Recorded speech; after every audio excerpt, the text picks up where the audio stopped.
Hello friends, good afternoon. সবাই কেমন আছো? ভালো আছো? আমি আছি ভালো। চলো রোজই শেয়ার করি কি রান্না করেছি, দেখাই তোমাদের। এই যে ভাত হয়ে গেছে, গরম গরম ভাত।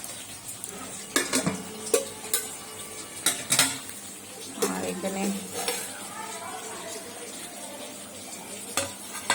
করা হয়েছে ডিম আলুর ঝোল। এই যে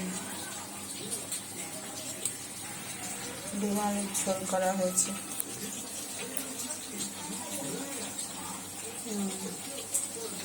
ডিম আলুর ঝোল করা হয়েছে।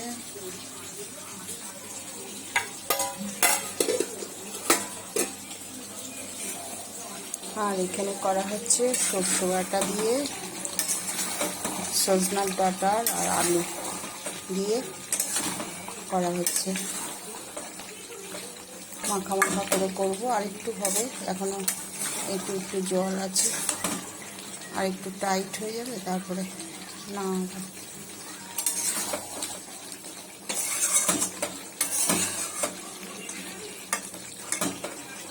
এখানে কেনা সজনার ডাঁটা পাওয়া গেলে ওগুলো খাওয়া যায় না, খুব তিতো।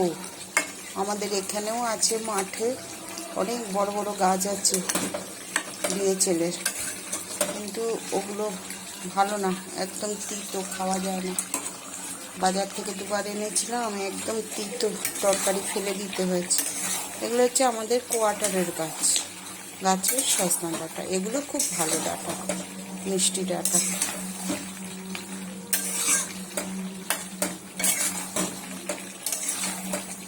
এগুলো আমাদের দিয়েছেলের কোয়ার্টারে সবাই থাকে না, আমাদের বাঙালিরাও থাকে, তারপরে আমাদের কোম্পানির ছেলেরাও থাকে, ব্যাচেলার ছেলেরা, ওখান থেকে আনা হয়েছে সজনার ডাঁটা শসা বাটা দিয়ে। আচ্ছা ফ্রেন্ডস, বেশি বড় করছি না ভিডিওটা। এই যে গরম গরম ভাত হয়ে গেছে, আরেকবার দেখি দিই। গরম গরম ভাত হয়ে গেছে, এখানে ডিম আলুর ঝোল করা হয়েছে, বেশি ঝোল দিইনি। আর এখানে সজনা ডাঁটা আলু দিয়ে শসা বাটা দিয়ে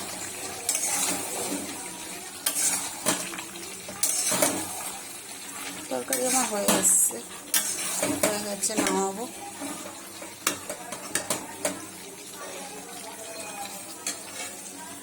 আচ্ছা ফ্রেন্ড, সবাই ভালো থেকো, সুস্থ থেকো। Good afternoon. সবাই সবার পাশে থেকো, লাইক কমেন্ট শেয়ার করে দিও, ফলো করে দিও। আর ইউটিউব ফেসবুকে সাবস্ক্রাইব আর ফলো করে দিও।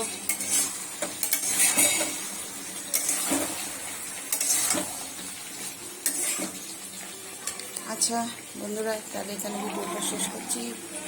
সবাই ভালো থেকো, গুড আফটারনুন, সুস্থ থেকো।